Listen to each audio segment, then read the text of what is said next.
This is the end. Beautiful friend. No, I think that was, somebody called together. That's next month, I think, actually. Yeah, we could do a Blake and the Doors thing. Yeah, that's true, yeah. Be interesting. I'm going to start with a piece called The End by Allen Ginsberg.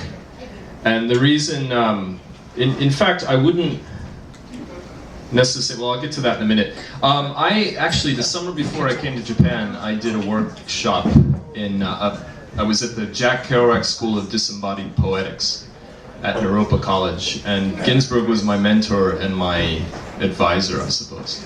So I knew Alan a bit, which was pretty interesting.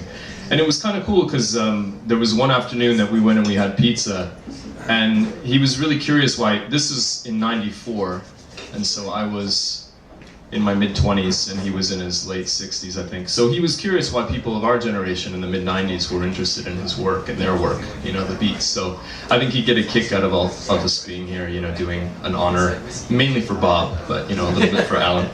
So I'm going to start with a piece called The End, read in the postmodern way on my iPad here.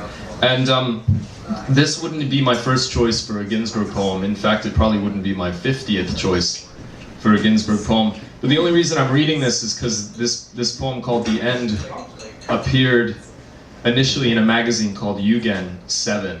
And Yugen was a short-lived magazine in the early 60s, late 50s, early 60s, that was started by a guy named Leroy Jones, who later on got politics, and he became Amiri Baraka, and he passed away last week. So I'm going to read this partly in honor of Amiri, in fact. So again, it's not one of Ginsberg's best, but it's not so bad. So this is 1961, called The End, from Yugen 7.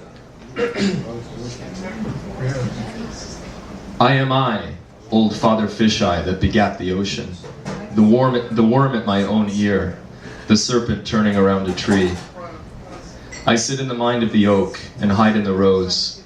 I know if any wake up, none but my death. Come to me, bodies. Come to me, prophecies. Come all foreboding. Come spirits and visions. I receive all. I'll die of cancer. I enter the coffin, forever. I close my eyes. I disappear. I fall on myself in winter snow. I roll in a great wheel through rain. I watch fuckers in convulsion. Cars screech, furies groaning their basso music, memory fading in the brain, men imitating dogs. I delight in a woman's body, youth stretching his breasts and thighs to sex, the cock sprung inward, gassing its seeds on the lips of yin. The beasts dance in Siam, they sing opera in Moscow. My boys yearn at dusk on stoops. I enter New York. I play my jazz on a Chicago harpsichord. Love that bore me, I bear back to my origin with no loss. I gloat over the vomiter. Thrilled with my deathlessness, thrilled with this endlessness, I dice and bury. Come, poet, shut up and eat my word, and taste my mouth in your ear. Thank you.